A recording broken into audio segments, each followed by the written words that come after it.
we are about to enter into the most consequential revolution in the history of the human race, where we can take control of our cognitive evolution. We're talking about technologies that could radically alter the way we are as human beings. What we're seeing is that technology is becoming part of us. Because we're linking biological brains directly to machines. What if we could expand your capabilities beyond what we as humans have never had before? There are a set of people who are going to say, this is unnatural, this is inhuman, we shouldn't allow this to happen. The fact is that we are transforming into a new species, a technological species. You don't know what the outcome is going to be. You don't know how it will be used.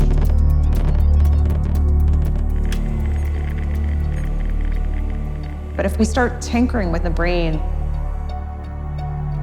we start changing it, are we about to fundamentally change what it means to be human? And if so, are we okay with that?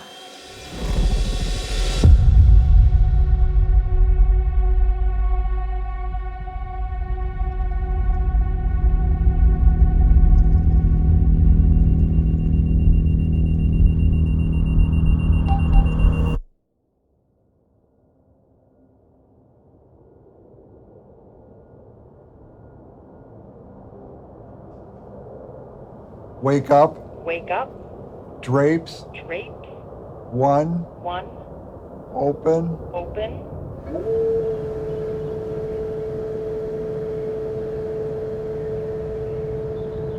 I was riding a bicycle in a charity event.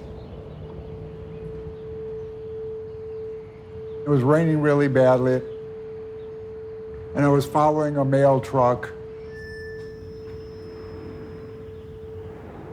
And then all of a sudden it stopped, and I didn't.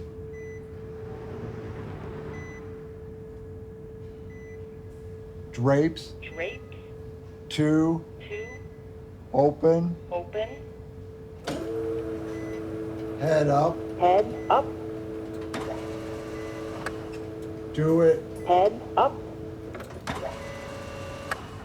Do it. Head up.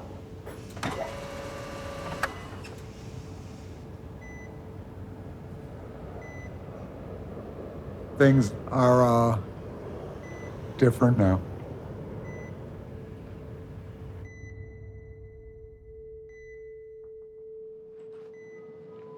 Good morning, Mr. Cultivar. I did, yeah. I'm gonna go ahead and get you up in the chair, okay?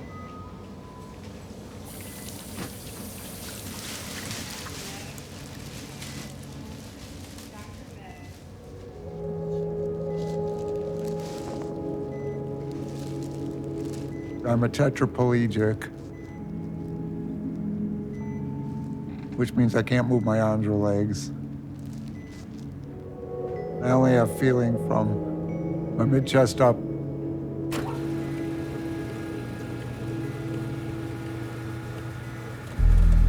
It's okay that I can't feel anything, but sometimes I wish I could.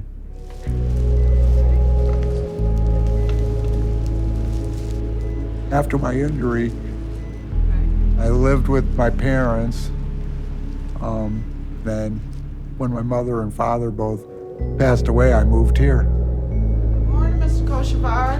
Good morning, Yvonne. Hello, hello. How are you this morning? I'm just lovely, Bill. In people that have paralysis, the nerves to their muscles are still intact, but they're cut off from the brain. On the side. So they lose the ability to voluntarily control their movements. You got your glasses here. If we can understand the brain's internal code of movement, it would significantly assist us in better treating a wide range of medical issues. But we're not quite there.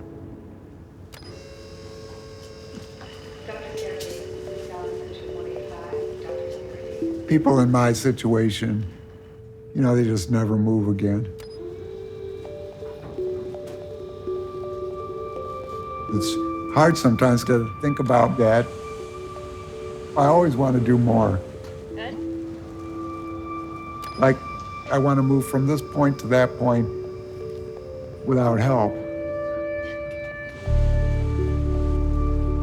I don't know, probably eat something by myself, if that ever happens. You know, have somebody bring me a plate of something and I'll say, okay, you can go away, I'm gonna eat this. Come back in about half an hour. But I don't think about it a lot because I know there's a lot of research yet to go before that happens.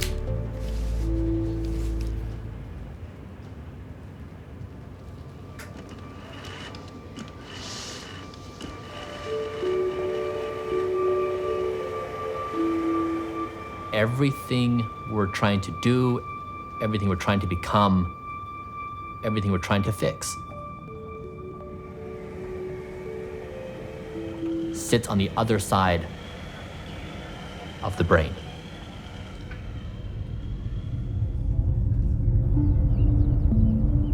The brain is the single highest potential area of focus we have in existence. It is our best tool to do the things we want to achieve in life. It is also the biggest limiter we have. This 3 pounds is our entire universe. Our senses, our emotions. Love, hate, fear, jealousy. The way we move, the way we control our body. Our culture, our language. Our hopes, our dreams, our aspirations. Motivation, pride, wonder. The brain defines what we are. But because the brain runs so efficiently behind the scenes, it's typically only when something goes wrong that we appreciate the magnitude of what's actually happening there.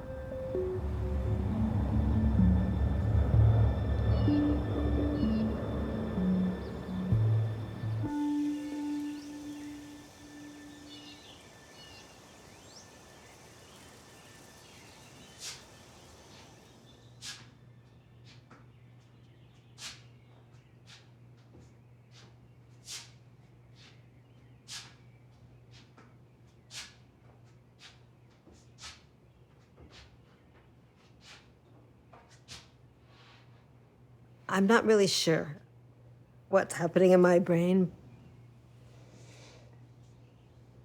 Anxiety, insomnia, paralysis.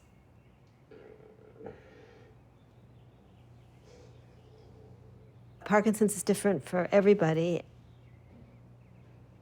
Just depends on what you get.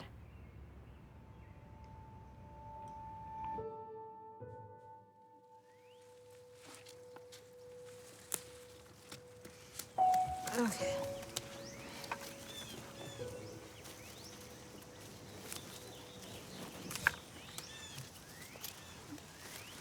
That's a cardinal, right? The one with the that whistle? That one. Yeah. Ann and I have been married for 38 years. Looks like a hydrangea that hasn't bloomed. I think Ann has one of the most gentle hearts on earth.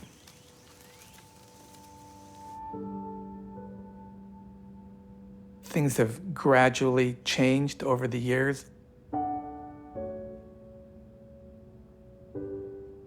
She used to be an artist. She was a hospice volunteer. All that had to be left behind. When I was diagnosed, I think the biggest thing for me was that I would become useless. You know, I'll be a burden to my children and to my husband, and a burden just in the world. One of the Parkinson's symptoms that I was always afraid of was that you couldn't smile, or you smiled like you had a stony expression. It's hard to connect with people. I'm just way too exhausted and way too disorganized mentally to be with people the way I used to. This illness, you know, all you can do is accept it.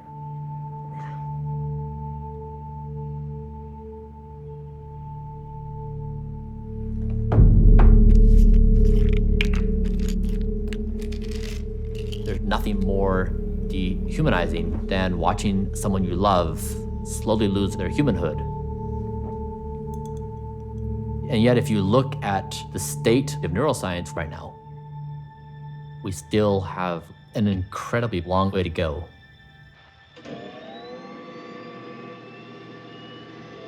The brain has always been a black box to us. In the past, we've had rudimentary ideas of how it works. We know that there are circuits that control your vision, your memory, your movement. But we still don't know the code. We don't know the internal language. That's because the brain is the most complicated object we've ever encountered in nature. You know, think about it. We have in each human brain roughly 100 billion neurons. 100 billion was the old estimate of the number of galaxies in the universe. Each neuron is as complicated as the city of Los Angeles. It's connecting to about 10,000 of its neighbors. So you have, 500 trillion connections. And these neurons, they communicate with each other. And they're firing electrical signals to each other the same way our computers fire zeros and ones inside of themselves. To think about those individual neurons firing at a speed that we can't even understand yet, it's mind-boggling. It's so unbelievably complicated, and yet, somehow it is us.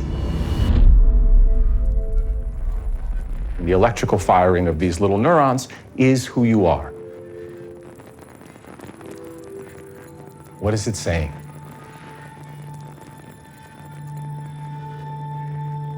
What is it communicating?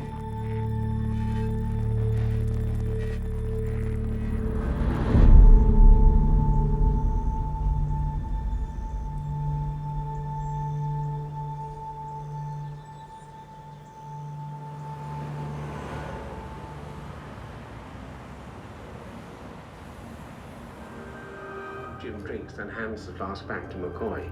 The shuttle rises amongst the massive pipes and vents in the shipyard and arcs up into the sky.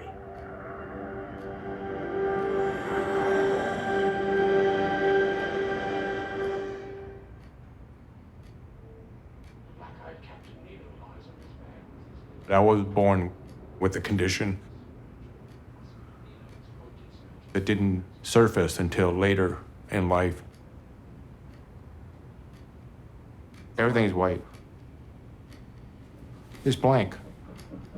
It's like having a book, you got a written page and then you got a blank page. So I'm looking at a blank page.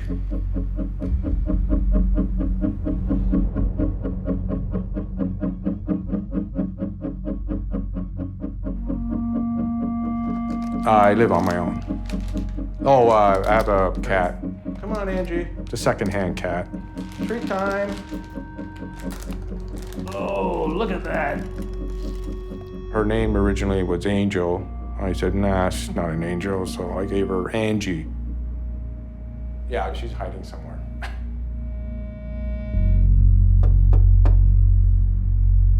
When I lost my vision, it's like the whole world collapsed. And probably one of the most difficult things to do is to ask for help. You want a coffee, Denise? Yeah, that'd be great. Dark roast fine? That's good. Sounds good. Good, 'cause that's all I got. As long, as long as it's coffee. Okay, let's see what else we have here. We fight like brothers and sisters do. But in the last couple of years, we've got very, very close. Oh, that's a toaster, Denise. See, I got distracted. He's had relationships, he's had girlfriends, but through the years, he just sort of pushed everybody away. What time did you tell me tomorrow? 11? It's really very difficult to have a conversation because you can't see them. You can't see their expression. You can only go by the tone of voice. Yeah, probably. The last time Stephen saw me was probably 1.5 to 2 years ago. That's been a really sad thing. Here. Oh, I thought you were gonna grab it. I got it. Okay, thanks. I'm not as quick as You gotta you be are. quick. I know.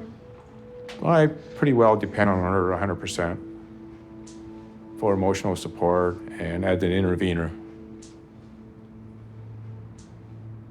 And also to check my mail. We love each other very much. 4:06 p.m. But I just miss being independent. An estimated 1 billion people around the world that suffer from some sort of brain disorder. Every 66 seconds, a new brain in this country develops. Alzheimer's are saying that without a breakthrough right now, the dementia rate will double every 20 years. An estimated 43.8 million American adults dealt with a mental illness, and an estimated 10 million of us suffer from a serious mental illness. I think everybody has personal experience to some degree with depression or anxiety, Parkinson's, Alzheimer's, whatever the condition is. It's devastating to that person, to their loved ones, and to society. I experienced a decade of chronic depression, and I know what it's like to feel hopelessness at a depth. Nothing is more important than addressing a broken brain. To me, it's the most important conversation in the entire world. We have a real treat for you today, a great entrepreneur. Today's guest is the modern American rags to riches story. He started with nothing. Today, Brian Johnson is with us, who's investing in some of the most important areas of biology, technology. Over the past couple of years, I built a neuroscience company where I'm pursuing breakthrough discoveries in the brain. Brian Johnson invested $100 million in his own neuroscience company. With the belief that unlocking our brain is the most significant opportunity in history.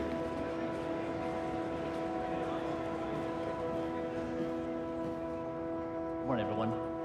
A lot of times when I talk to people about the future, they'll take what exists today and they will. I basically spend every waking moment trying to convince people that working on the brain is the single most consequential thing we could be doing as a species. Today, I would like to try and make the case on why I think the brain is important. We now have the tools to make attempts at these breakthroughs. One of the first generations in the world that cannot see past 15, 20 years. And so as a society, how do we become interested in this radical cognitive evolution? I've spoken at countless conferences. I write an email newsletter, a blog post. I'm writing a book because I am consumed with this discussion, our situation, our potential. Fortunately, there are these fascinating developments going on in neuroscience where our technology is enabling possibilities we never had before. Possibilities that will undoubtedly transform the human race. But the first humans already walking down this new evolutionary path are not who most people expect.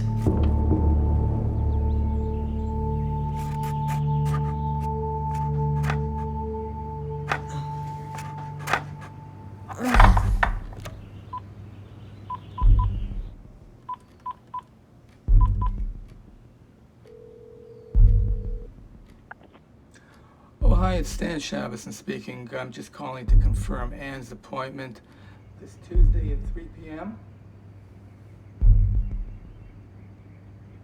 Someone who I was seeing through the movement disorder clinic said, there's this procedure called deep brain stimulation that I should be open to. Great, thank you very much. We'll see you then. She tried alternative therapies, everything from naturopath, osteopaths. Nothing seemed to help. In Parkinson's disease, the neurons that produce dopamine in your brain are dying. That causes tremor, rigidity, akinesia, or inability to move. So we implant electrodes inside the brain to suppress this abnormal activity that is causing the motor system to shut down. And we use electrical stimulation 24 hours a day. We were told this operation would offer her relief, but Anne's very wary of any kind of dramatic procedure. Patients are worried, will I be the same coming out as I was going in? Someone's cutting into your brain. You don't know what's going to happen. There's a tremendous amount of anxiety about whether they are going to change in their outlook, in their personality, in their motivation, in their drive. This is brain surgery, it's invasive. It is a scary thought. They say my symptoms might improve.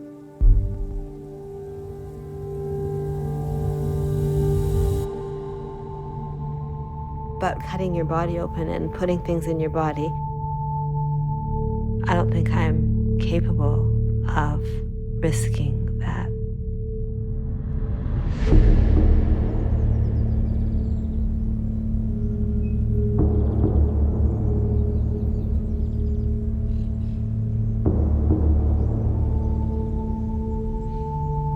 The idea of having electrodes that are in your brain, that stimulate your brain,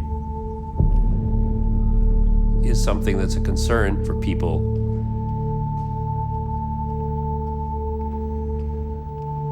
And it just puts the burden on being extremely careful in the design of these electronics.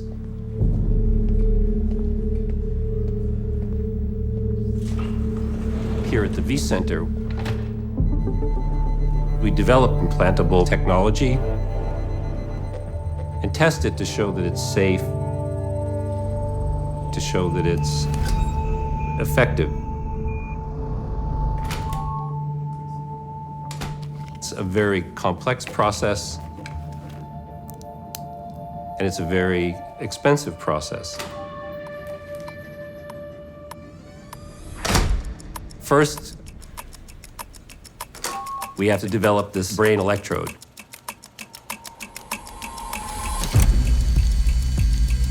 This is a technically very difficult challenge.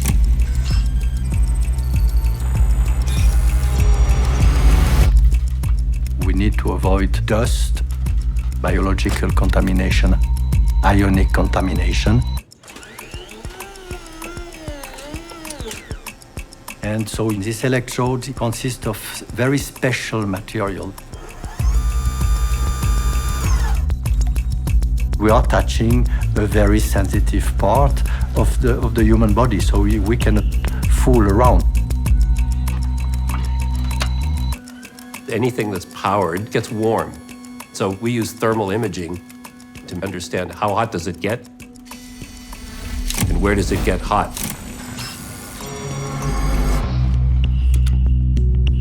The next step is an extremely complicated surgical procedure. We need to pass the barrier of the scalp, of the skull. And implant the electrode into or onto the brain.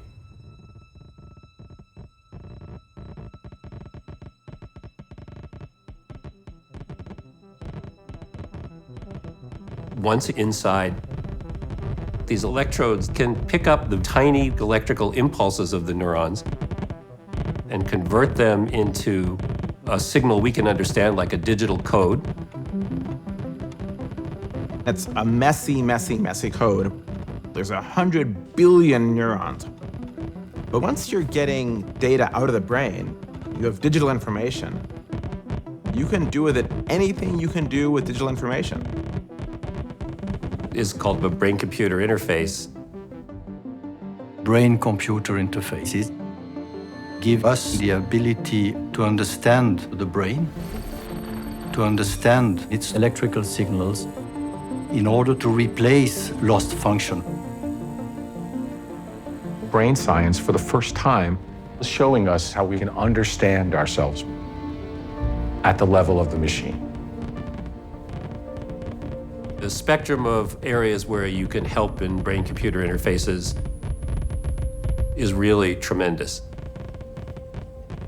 Could we solve mental illness? Cure people who are sick?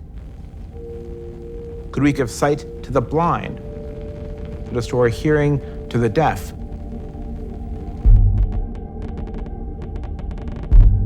Could we restore our unique human capabilities?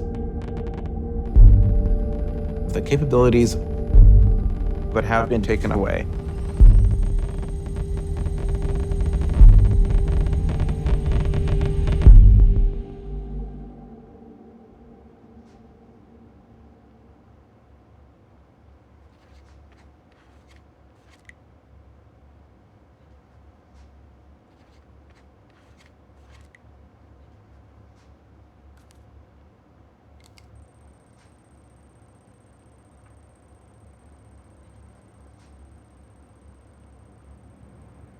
When my doctor told me about it,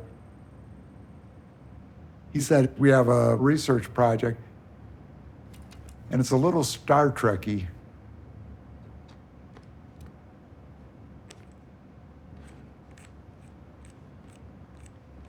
And I perked up and said, oh, well, this must be interesting.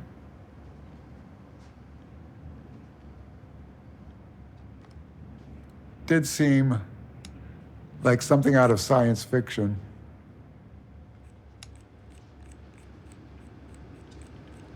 So everything's gonna work today, right? It's up to you, Bill.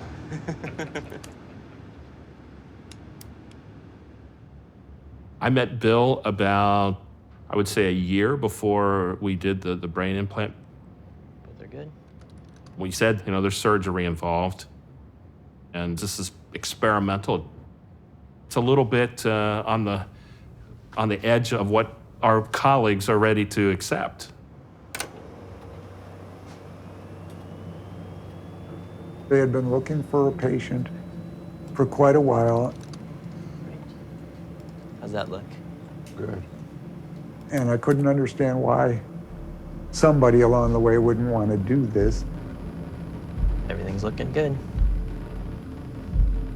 We have 2 microelectrode arrays implanted into Bill's primary motor cortex, 4 by 4 millimeters in size, and 96 recording electrodes.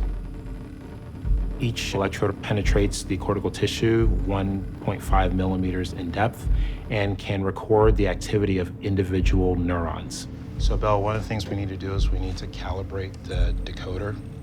So watch, and then also imagine you're performing those same movements. We have them watch an animation of an arm, imagine themselves as controlling those movements, and we'll build this algorithm decoding the movement intention. Excellent. We then send that intention to electrodes implanted in Bill's arm and hand, and our goal is to restore movement. Okay, Bill, I'm gonna go ahead and connect you. Is that all right? Yes. Okay, it's on. If the electrical activity in Bill's brain can stimulate in the right pattern, you can get an arm to move, a hand to open, a hand to close. Connect that to the car. Imagine reaching out, imagine reaching up. All right, here we go.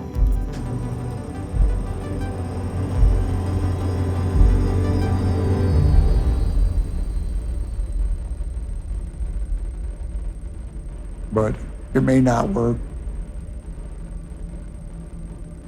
The signals change in my brain, so that's a task they struggle with a lot.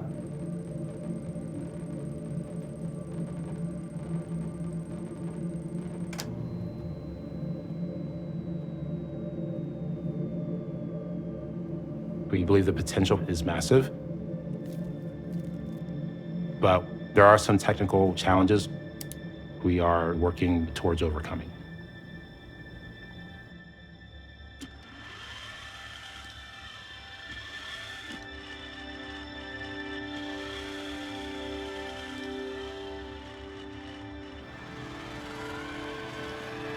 It's extraordinarily difficult to make breakthroughs in neuroscience. Scientists are tackling these really complicated problems, trying to do things that other people consider to be impossible. And it makes it both an extremely exciting time, but also it's daunting because we don't know the best approach to make progress.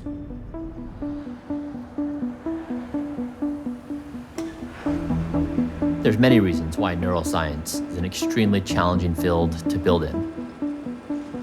You not only have the technological challenge of getting good neural signal, but then you also have the scientific challenge of figuring out how to decode that signal. Optics, you're looking at geometries in our design of the hardware. Then you have intense capital requirements, oftentimes in the hundreds of millions of dollars. Brandon, how are we doing on budget? We need to get this done in that time frame. I know it's going to be a lot. And finally, you have important safety and ethical considerations. It's challenging, to say the least. But I think it is absolutely essential that we make breakthroughs in the brain. If we can do that, we can overcome our biological limitations. We can reject the things that stop us from moving forward.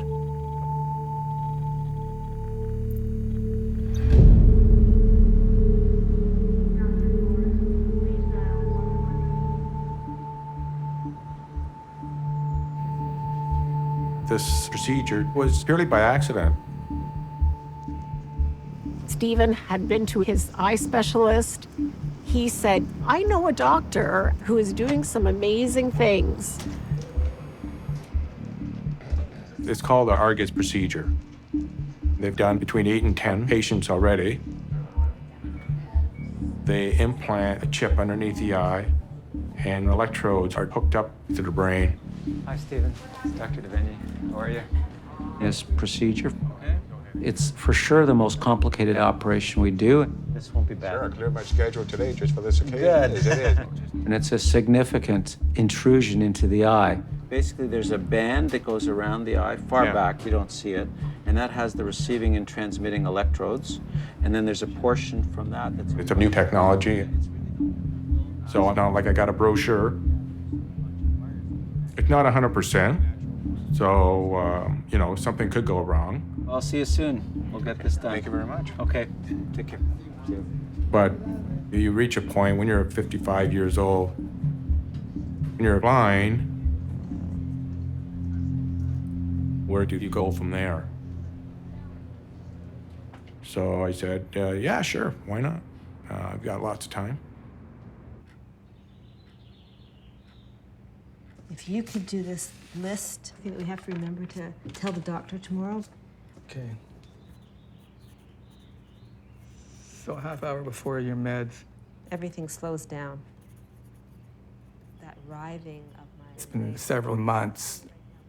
And this decision for the surgery. It's been very difficult for her, of course, and challenging for me. But my kids and I are encouraging her more and more to consider it. Both legs are cramping, or just your right leg? No, just my right leg. Right foot and leg cramping. Right foot over your left knee. Okay. Let's switch. Her symptoms are growing worse and worse. Over to the left. Pull your right leg in. And then pull your left. My husband's been incredible. But the thing that I'm concerned about is that not only do I have the illness, he has the illness. My family has the illness. The last time that we were sleeping in the same bed, it's been at least a few years. I can't remember anymore.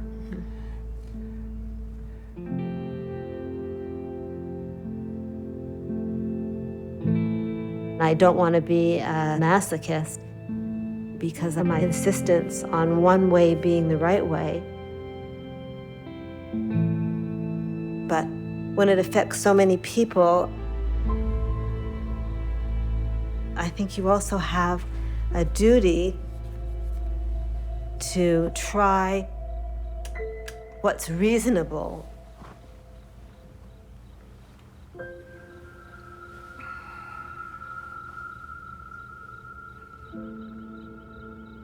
So I've decided to do it.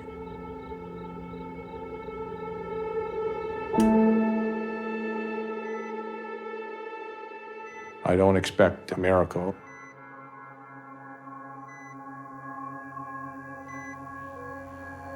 I don't expect to be boarding a plane and going to Turkey.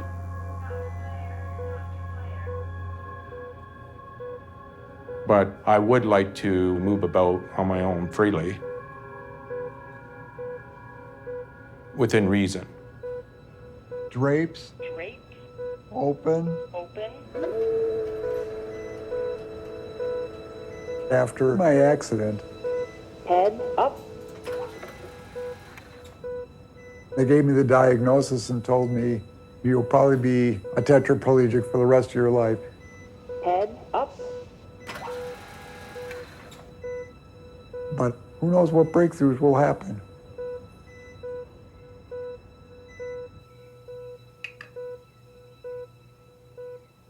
Before, there didn't seem to be any other solution to break out of this, except to make peace with it. But I'm not so interested in making peace with it anymore. I would like to be able to live independently and travel independently. I would love to be doing artwork again. You know, just being able to express myself artistically. Maybe I'll be able to move around in my chair, pick something up, eat something. Yeah, I'm hoping for that day. I don't need a perfect life. I don't need the best of anything. I just want to feel human again.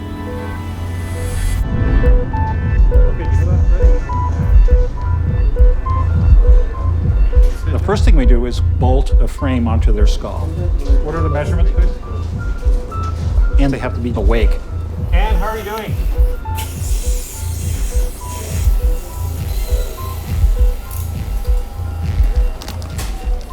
We then drill 2 holes in their head. Okay, let's go.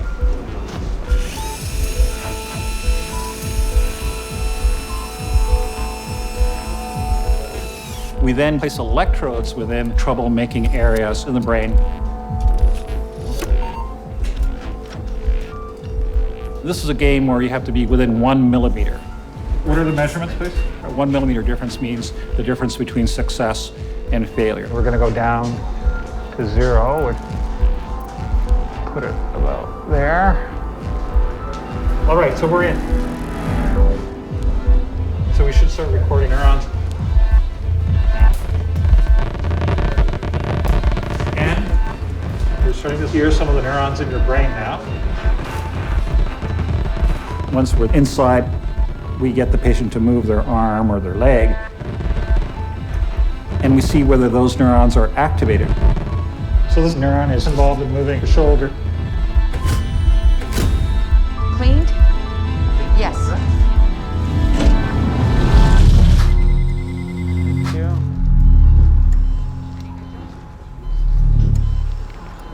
Forceps. Stephen's procedure is truly the most remarkable development that I've witnessed in my career, and truly something I didn't think any of us would see in our lifetimes. We're ready for the implants.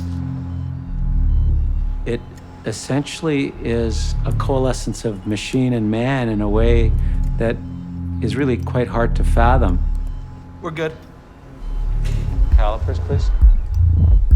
And we're now going to start to put some electricity through your electrode.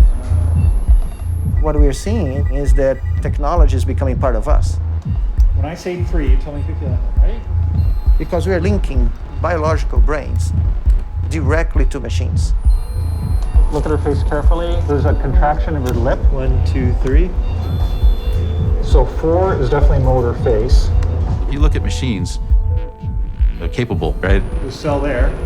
They're bigger, they're faster, they're stronger, all that stuff. Go ahead with the vitrectomy now. The human's a fragile beast, but it's creative and it's smart and can push beyond. Electrodes are functioning.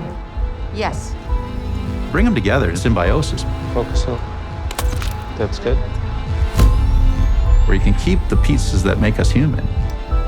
Use the advantages of the machine in ways we haven't been able to do before. Marking pen, please.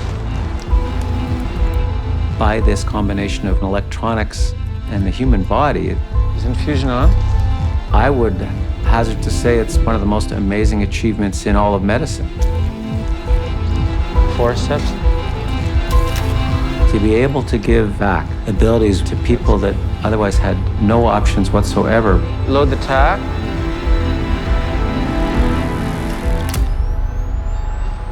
Secure. Is really quite remarkable. And you're going to go to sleep. And after that, we're going to put the battery in your chest. Okay. We are just seeing the very beginnings of this technology. So we're going to leave the electrode here, where there will be a blurring of the boundary between machine and biology, and the two will one day merge.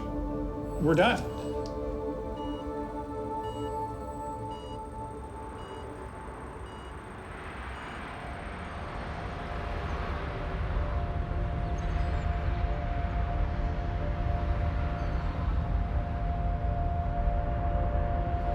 The fact is that we are transforming into a new species, a technological species. It's really crossing the skin into the holy grail of the brain and all these things that we associate with being who we are, that people are somewhat uncomfortable with. If we can change what our brains can do, what does that mean? As we're trying to intervene in the brain, we need to be very conscious of the ripple effects. You don't know what the outcome is going to be. For some people, it's a sci-fi step too far.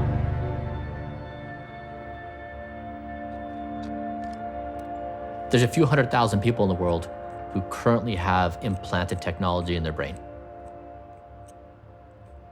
And not many people know that.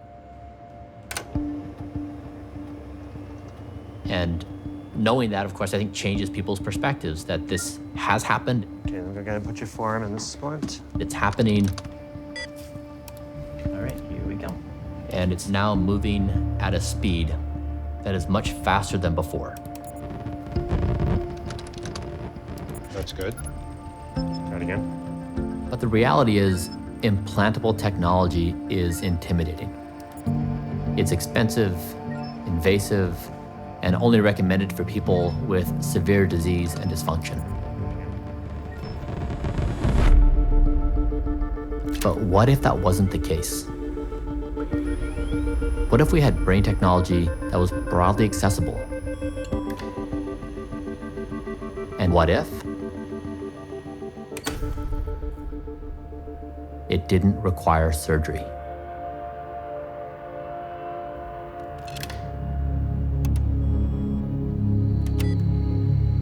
Fortunately, we are reaching a point where these possibilities are emerging.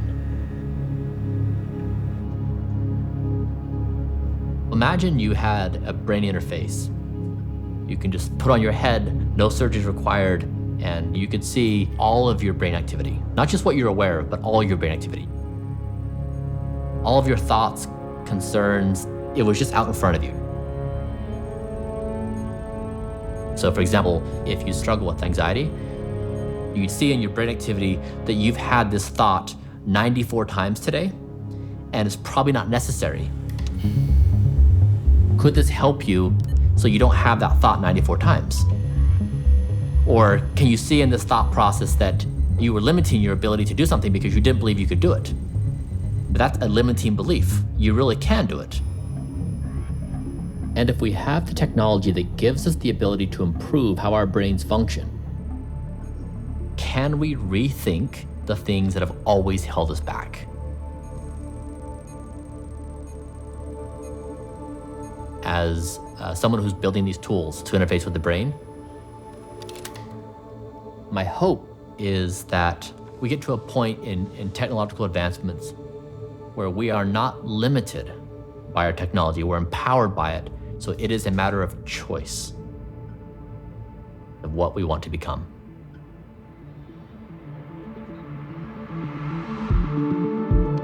We're at a moment where there are a lot of very rapidly emerging technologies. Brain-computer interfaces are starting to become part of mainstream society. There already is technology that can pick up simple electrical activity from your brain through these things like consumer EEG devices. The Emotive Insight is a portable wearable device that allows you to capture what's going on in your brain in real time. If I wear one of these devices, I can start to decode whether or not I'm drowsy or awake, whether or not I'm paying attention or I'm unfocused, angry, or experiencing some other kind of emotional state. So this is my brain right now. This is your brain right now. Oh my gosh. In real time. This is wild. There are also a number of people using headsets to focus and perform better. You can buy a TDCS device online, or you can go to YouTube and build one yourself. I have been experimenting in an effort to hopefully see some really awesome cognitive enhancement. The future brain interfaces is probably the most fascinating unknown because we're at the infancy of this. As we crack the code of the brain, we're handing the reins of our own lives, of our own minds, to us. We get to choose how we think, who we are.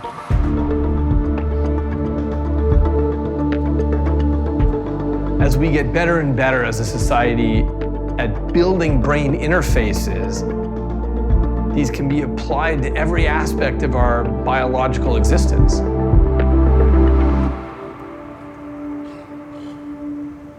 Could we teach you a new skill?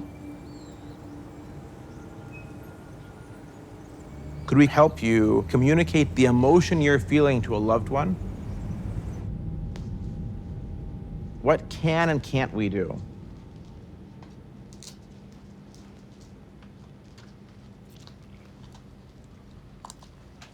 All right then, Preston. The experiment will begin shortly. Once you are asked a question, look on the left-hand side if the answer to that question is yes. Look on the right-hand side if the answer to that question is no. Does that make sense to you? Yes. Wonderful. Are you comfortable?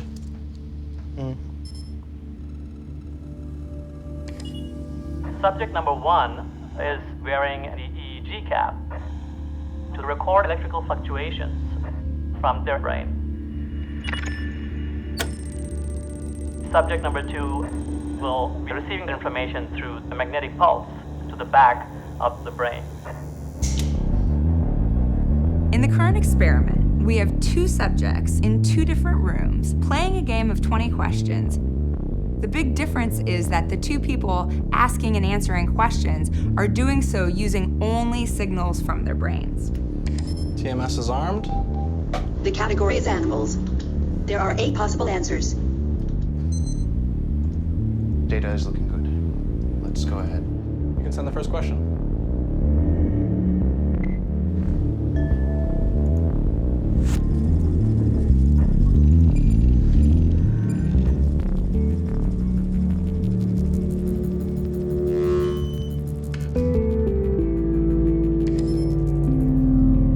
The answer is yes. Excellent. It doesn't matter if they're in the same room or on the other side of the world. We can extract the information from one brain, transmit it to a device that can encode information into another brain. No.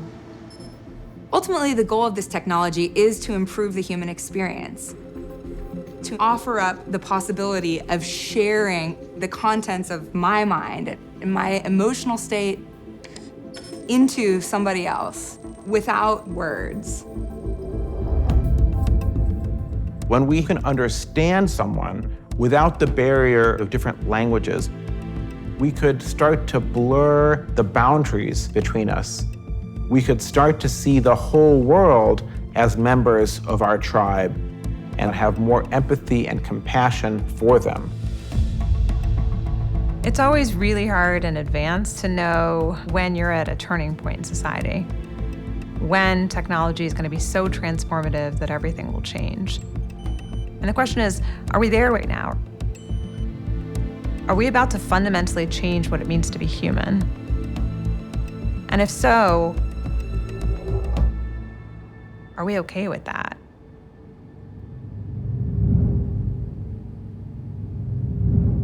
Safety test.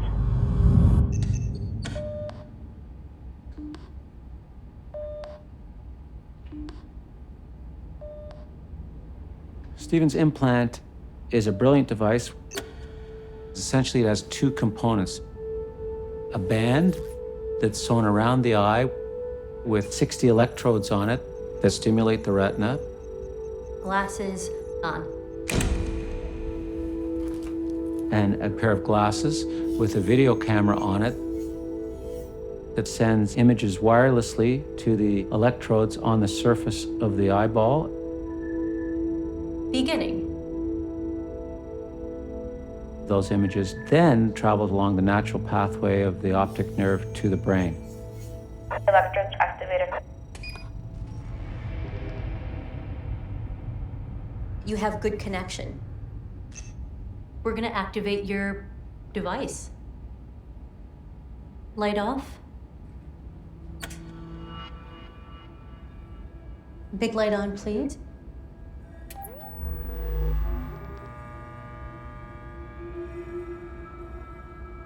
Respond yes or no as to whether you're able to perceive something or not using the game controller. Okay. So we want to see how much stimulation each of your electrodes needs. Right. Sending stimulation.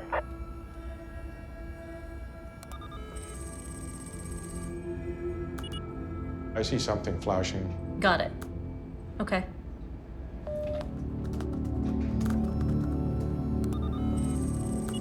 Another flash. Okay. Does it seem any brighter? Too bright. Reset. Hang on, I'm just going to tweak some settings a little bit. Go ahead and respond to this last electrode. Oh. Very faintly. I can see a bit of the hand, yeah. That's good.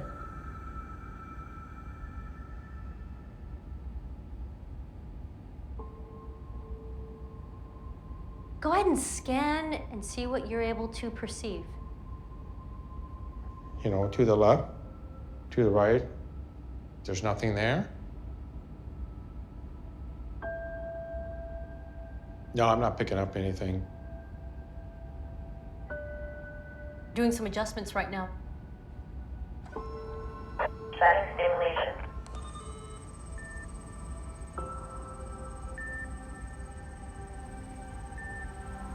Oh, I see something there. Okay. I see, I mean, I've got the silhouette right there. Okay. Trigger. Continue responding.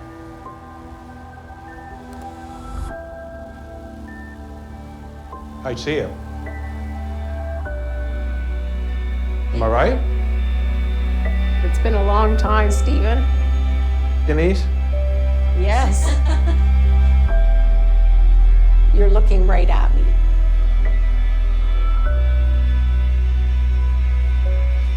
Sorry. That's huge, Stephen. It's a nice feeling. That's great. Reset.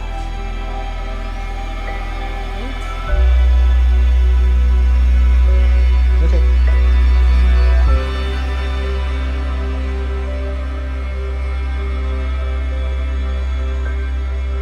I see something there. Yep. I think he'll get out more. He'll do more. He'll meet people. Okay, I see it right in front of me. It'll open up a whole new world. It's her. Exactly. My Denise, how you grown?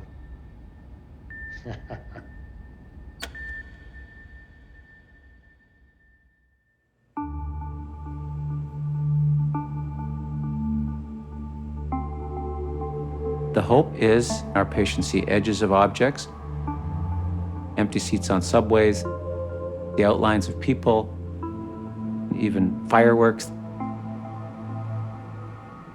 But as the technology's been improving, they see more and more.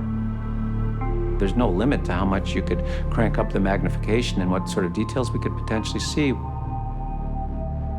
Right now, the prosthetic eyes that we have are not anywhere near as good as human eyes. But eventually, they'll be better. And why couldn't we add infrared vision to them or UV vision to them? So one of the latest experiments that we've been working on is using an infrared camera instead of the regular camera, so patients could actually see in the dark. Our technology right now is about helping people with diseases or deficits of some sort. But it's this exact same technology that will allow us to expand ourselves, expand our reality, expand our senses, expand what we can do with our bodies.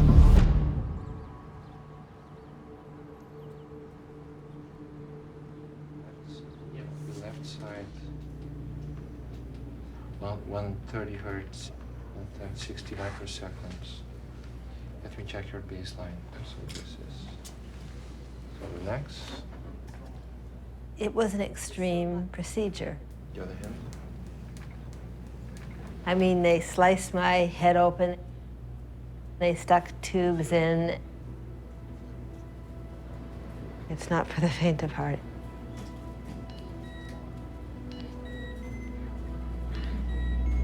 Deep brain stimulation is a two-part surgical procedure.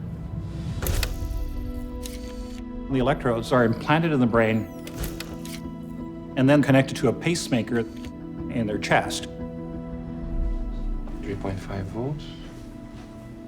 With a remote control, we are able to adjust how much current is delivered to the brain. Almost no rigidity. Very much like you would control the volume or change the channels on your television set. I will build up the voltage by 0.5 volts every step. In between steps, I will check your rigidity, right? And the symptoms in general.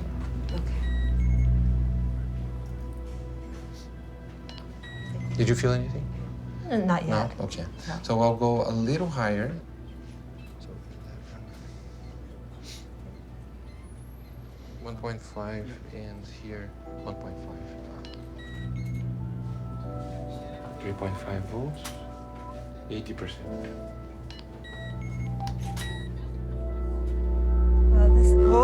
My toes are really pulling on my left foot. They're going way up like that. It's a good sign. I feel my left side. Left side? Okay. Yeah. Tingling on the bottom of my feet. By using electrical stimulation, not only can we suppress the symptoms, but we're able to discover new areas and new functions of the brain where no man has ever gone before. My tongue is getting bigger and bigger. It feels like down my throat. Tell me when it gets better. We're also realizing that this technique could be used to treat other disorders like Alzheimer's disease, like depression, maybe even obesity. Oh my goodness, I can't describe it. Is it better now? Improving? It's improving. All right. Yeah. Let's just walk to that corner back and forth. Very good. Let's see. So we'll pick contact 3. I am convinced that in the future, I don't know if it'll be 10, 20, or 30 years from now, if you said, well, you know, I really would like to be smarter, to be happier, I'd like to have more drive and more ambition. There's no reason why, at least in theory, you couldn't go to these areas and adjust the activities. For any emergencies, you need to turn off, and it shuts it off. Okay. Imagine you have a set of dials. And you can say, oh, I want to be more extroverted, more empathetic, and harder working. Imagine you could just do that on demand by pushing a button. Just like that. It's very interesting to contemplate where will technology take us. And as humans, will it be able to make us better than we currently are?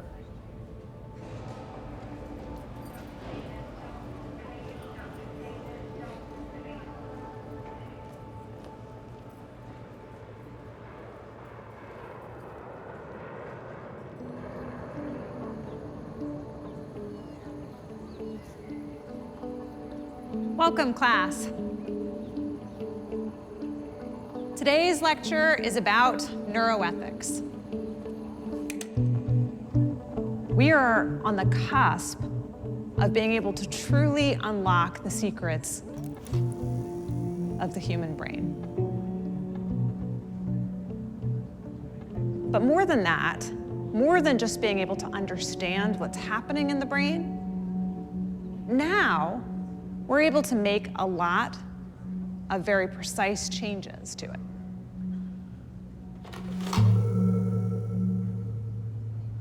How many of you feel like your sense of self is in your brain? Many of you, right? Many of you identified your brain as the place that you recognize your sense of self-identity, the place that you sort of think of you as being located. And if you change that, if you start to add machines to it, if you start to implant electrodes to it, at what point does that start to become problematic? There is great benefit to these technologies, but there are risks. For example, who has access to those devices? Who gets to drive and change those devices? Whether it's hackers, corporations, governments, other people, what protections, if any, exist within society today? It's arriving. And unless we start deciding today what kinds of protections you want for your brain, it may be too late. Does that make you uncomfortable? Because that's where we're going.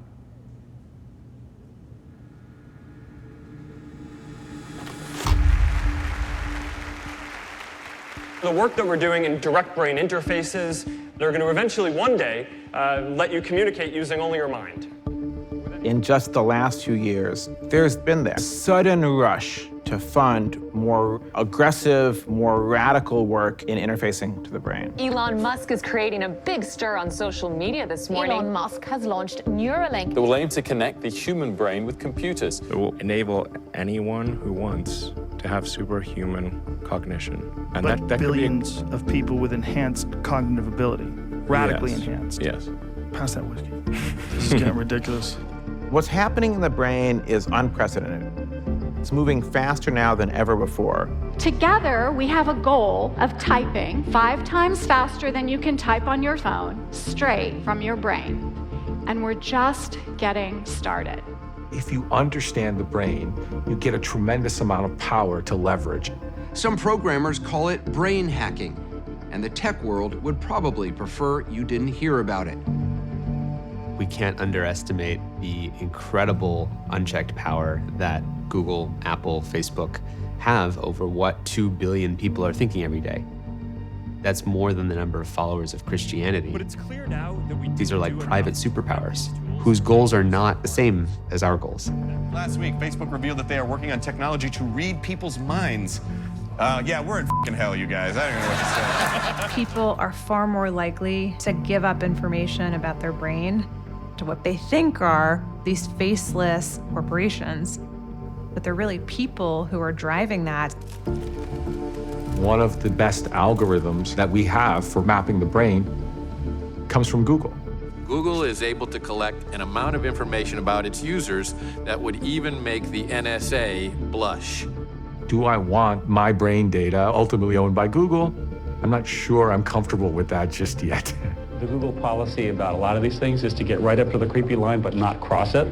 Implanting things in your brain is beyond the creepy line, at least for the moment. Or whether we're just using phones or we have brain implants, history is littered with good intentions.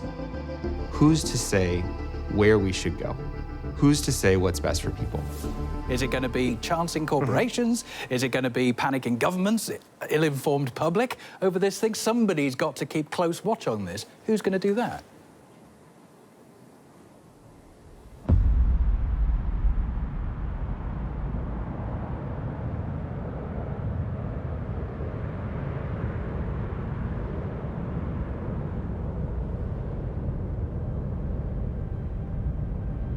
The risk is we don't know what the future holds.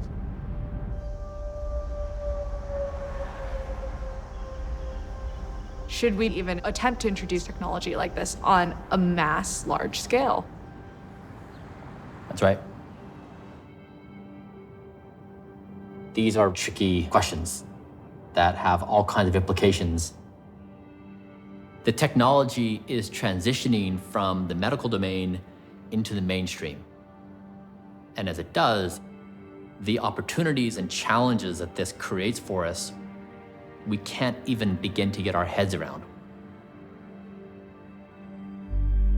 I'm very concerned about who makes breakthroughs in neuroscience. In the behaviors of people who have built the technology companies over the past decade, their decision-making processes matter a lot, and they influence society dramatically. I think everybody that started social media had the best intention, and I don't think anybody foresaw the levels of depression and anxiety and addiction that it's caused. Most of us use social networks. Our opinions are being manipulated in ways that we don't even understand. How do we try to mitigate for all of the potential things that could go wrong on a mass scale that we can't even predict?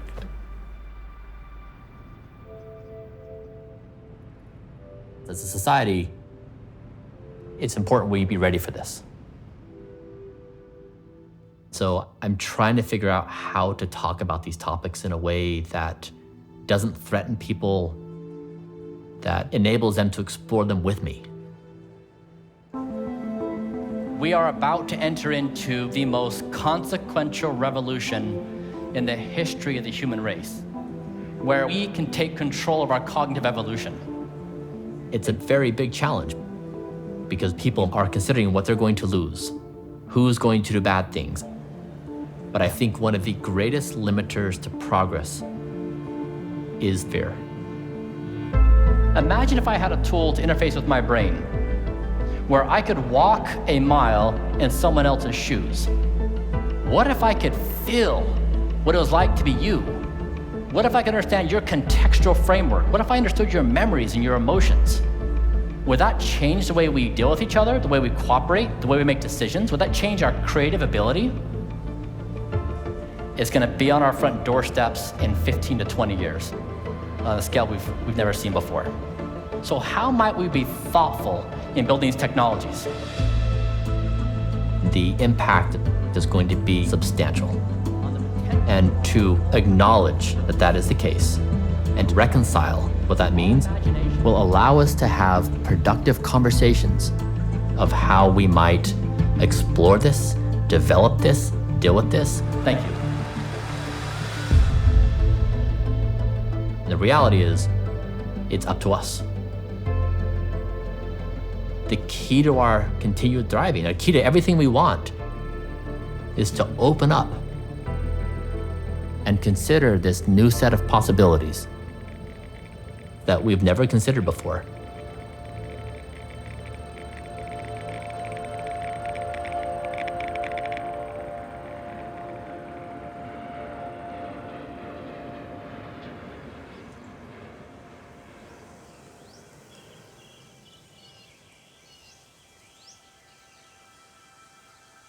Before the operation,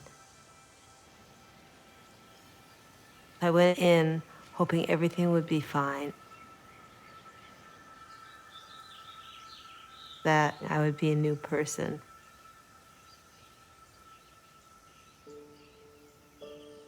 But I was forced to accept the unknown and open myself up to something a little bit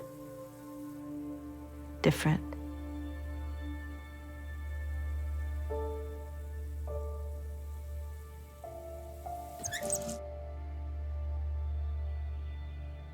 I can't really explain it.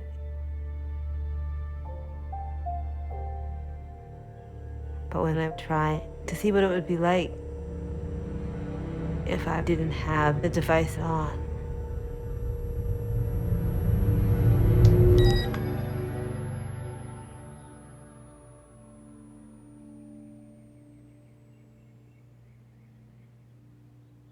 I waited a few seconds and all the symptoms of Parkinson's are back.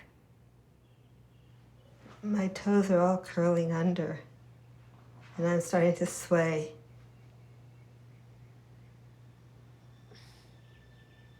I get stiff, and I can't walk.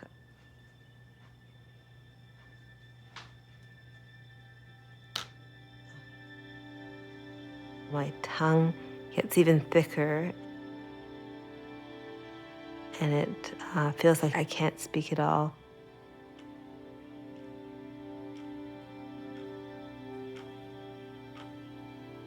And then when the device is turned on again,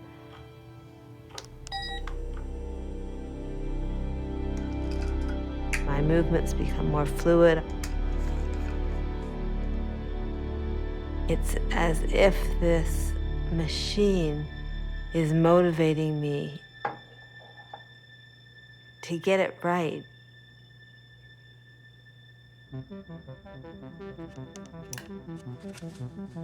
It's been almost a year since the surgery.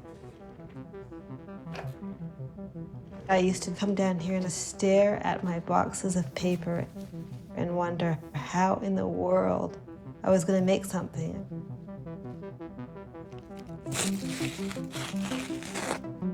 But now, it's as if my motivation and creative ability has just clicked in. There's a connection that my brain is making to my hands that it never made before. And anything I want to do, I can do. Hi, Tootsie. We had our first grandchild about 3 months ago. Oh, Mr. Jellybean. The neurostimulator is stopping you from shaking your legs, so now you can't jostle him. Her anxiety, which was horrible, has disappeared. Now we can go to the city, take in a concert, take in a play. And it all comes together the same way it used to. And I started taking dance lessons together. Oh, you did? Yeah. The procedure didn't stop the disease from progressing, but we bought a lot of time. I get teary because you can see just that the things you did were worth doing.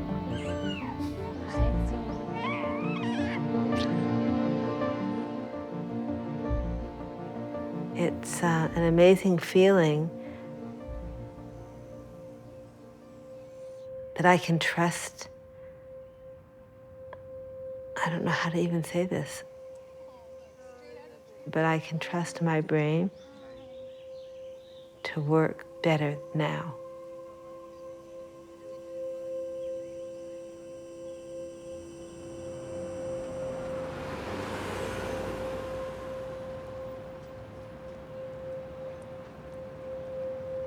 When I lost my vision, the hardest part was trying to figure out how to ask for help.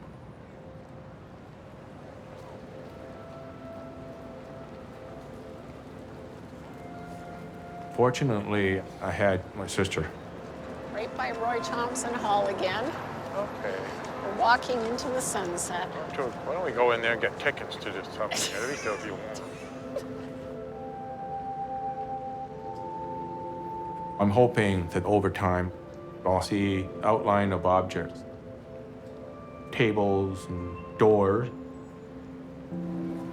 And when I'm crossing the street, I can distinguish, oh, okay, this is a car and it's coming right for me. Get out of the way. I had to learn to retrain my mind and have a new perspective of my future. I think his independence will come back. He's definitely got the motivation and the drive. I'm very excited for him.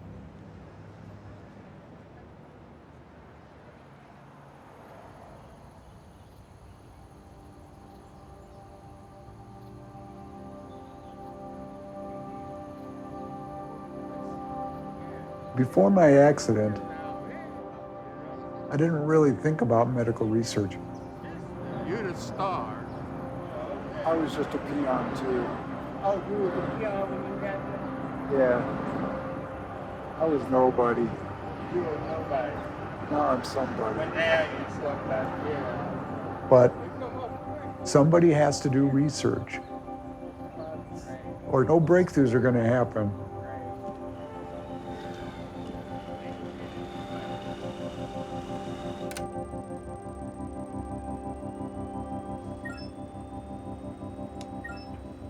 And even if I don't get any benefit out of this, eventually somebody's going to benefit from what I'm doing.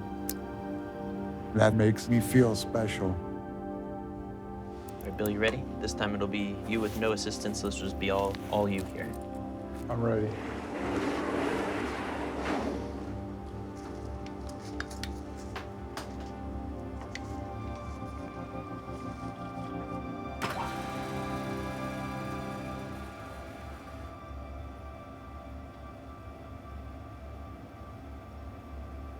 All right, here we go.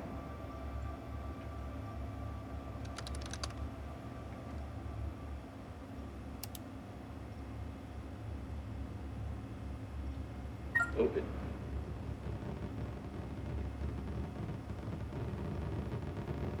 Open.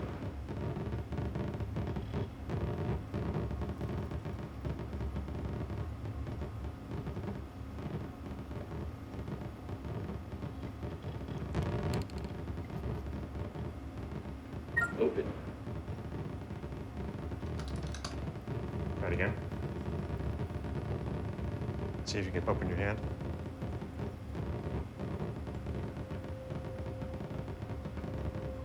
Bill, focus.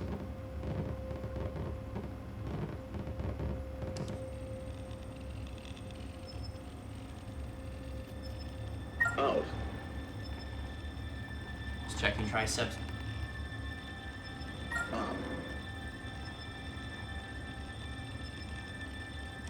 Close. Close your hand. Reach in.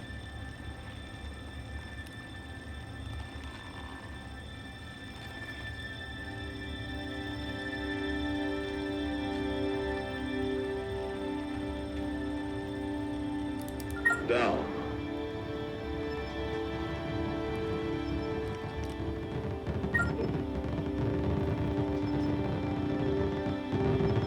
Out. Biceps. Just checking the movement.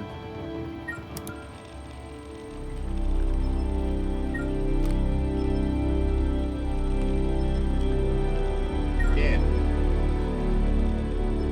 It's amazing. Out. Ready for some mashed potatoes? Yes, I am. Like most people, you know, I thought quadriplegics all were, stuck in bed. They didn't do anything, didn't move around. Bring your arm down. He seems to have a very strong, elbow. But now, Raise up again. I'm learning. That's not really true.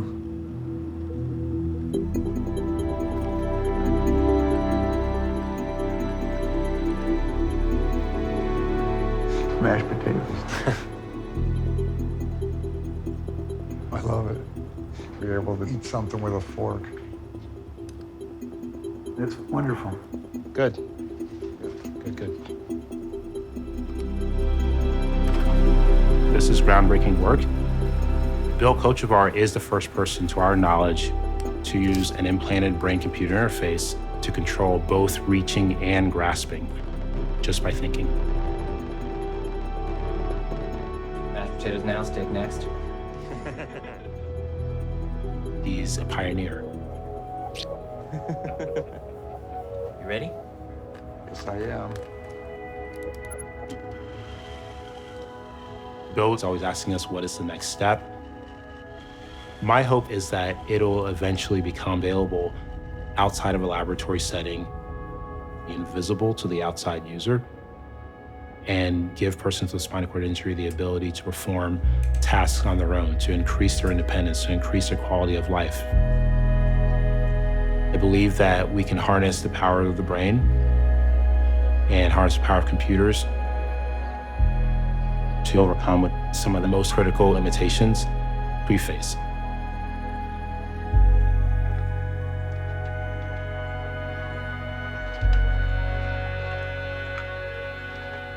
We are walking down this path of merging with our technology.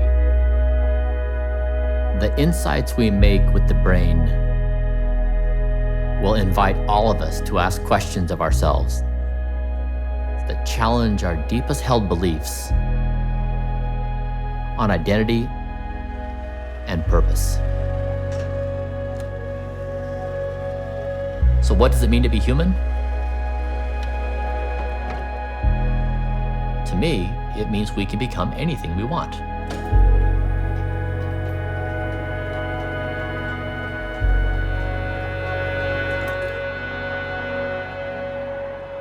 Sleep.